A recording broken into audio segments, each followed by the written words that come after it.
some people lose interest entirely. Not because you became worse, because your role changed. And most human relationships are far more role-based than people want to admit.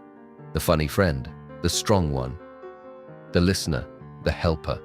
The moment you stop performing your assigned role, people react as if you violated an invisible agreement, because in many cases, you did.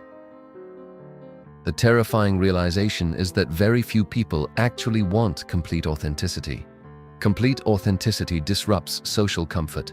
Imagine if everyone openly admitted their jealousy, insecurity, need for validation, hidden resentment, fear of abandonment, desire for control. Most relationships would collapse under the weight of honesty, so society survives through partial truth, carefully managed masks, polite performances, mutual avoidance. And the person who begins seeing this clearly often goes through a strange psychological shift. They stop feeling shocked by human behavior because they finally understand it. And understanding human nature too deeply creates a dangerous temptation.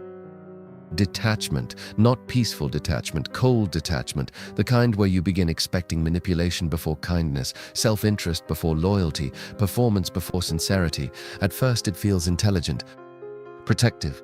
You tell yourself you've finally woken up, that you see people for what they are now. But this is where many people misunderstand Jung completely, because seeing the darkness in others is only half the journey. The real horror begins when you recognize the same darkness inside yourself. That moment usually arrives quietly.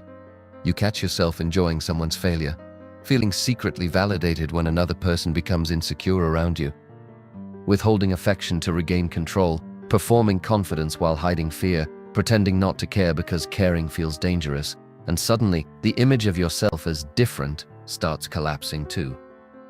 That's the shadow Jung warned about, not evil, hidden humanity. The parts of yourself you separated from your identity because they felt unacceptable. Jealousy, neediness, ego, manipulation, cruel fantasies, the desire to dominate, the desire to be worshipped, the desire to be chosen over others. Most people spend their entire lives pretending these impulses don't exist. But repression does not destroy darkness. It buries it alive, and buried things influence behavior from underneath.